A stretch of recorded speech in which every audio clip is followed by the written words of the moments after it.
The keynote presentation, everything like that, are super professional and inspiring, really. I do go to sessions as much as I can, but I really focus on the people. Connecting with people that are here. It's like, this is like a family reunion. You see people here once a year. This is where you're going to see them. They're coming from around the world. Yeah. It's a great chance to just talk and catch up with people and see what they're doing. There are a couple of things that are really great, interesting talks. I mean, we Ubertrade also presented a talk yesterday great. at Nice. 5 p.m. and there is a talk that from Netflix that was really interesting. Interact with users that I don't normally see.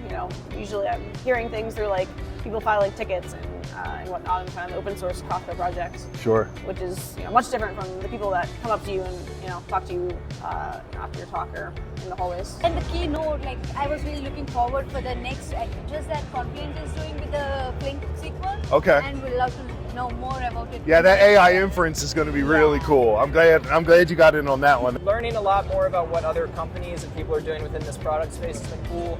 I didn't even know some of these things were possible or being done. For me, it's really that robust ecosystem that makes me come back year after year, because really together we provide the biggest and most broad solution for our end customer. And at the end of the day, that's what we all want, right? We drive value to make our customers successful. And I think when you bring all of the right players to an awesome event like this, magic can happen.